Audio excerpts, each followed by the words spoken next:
ये American motorcycle है 1915-16 की। समूची दुनिया में केवल दो ही करती हैं, एक अनरिस्टोर्ड है और ये रिस्टोर्ड है। ये तैयार मोटरसाइकिल है, संदीप जी की मोटरसाइकिल है, संदीप कपूर जी की। अनयूजुअल यूनिक मोटरसाइकिल है ये। घोड़े का सेटल होता था उसी तरीके से सीट है। ये इसका कार्बाइड टैंक है, लाइट जला करती थी सामने। इसकी जो किक है ये स्प्रिंग लोडेड है और गरारी के साथ है। ये डायरेक्टली नहीं है, आप इसको करेंगे तो ये गरारी घूमेगी फिर वो स्टार्ट करेगी। फ्यूल का है, ये पंप है इसका, फ्यूल उड़ जाता है जब वो है। ये मीटर है इसका, जब आप उसको पंप करेंगे तो ऊपर आ जाएगा फिर नीचे चला जाएगा। कितनी पावर का इसका इंजन होगा?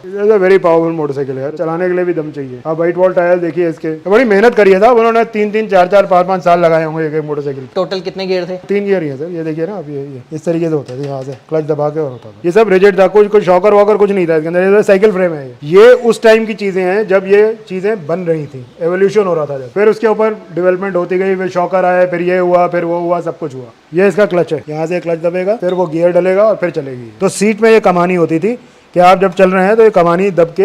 ये इंडिया में इकलौती मोटरसाइकिल है, Norton commando 850 CC, phenomenal motorcycle. ये रेसिंग के लिए यूज होती थी, 70s की मोटरसाइकिल है, लेट 70s की। ये BSA विद साइड कार है। आप खूबसूरती देखिए इनकी, मतलब किस तरीके से बनी हुई है, क्या बनावट है इनकी। आजकल तो साहब ये देखने को भी नहीं मिलती है। कितनी पुरानी होगी सर ये 30s की है सर। थोड़ा मैकेनिज्म के बारे में बता सकते हैं सर? मैकेनिज्म वही हैंड गियर है वो से। ये क्या है सर इसमें? कोई एडजस्ट करने के लिए? हाँ जी, वही एडजस्ट करने के लिए जो आपको जैसे पहले कि दिखाया मैंने। इनमें कोई शॉकर नहीं होते थे, तो यहीं से आप एडजस्ट कर सकते हैं। नहीं तो आप खुद सोचिए, जब आप कोई चीज में शॉकर नहीं होगा तो उसका हैंडल हिलेगा। सो इसलिए इसको यहाँ से टाइट कर सकते थे, ढीला कर सकते थे, उस वजह से होता था। ये इसका फ्रंट फोर्क है, स्प्रिंग इसको एडजस्ट करने के लिए। फिशटेल साइलेंसर ही आते थे उस टाइम। जो भी होना चाहिए वो ओरिजिनल होना चाहिए, अगर ओरिजिनल नहीं है तो इसकी कोई वैल्यू नहीं है। भाइयों, खेती बाड़ी से संबंधित जानकारी लेने के लिए आप हमारी वेबसाइट www.hellokisan.com पर विजिट कर सकते हैं। धन्यवाद।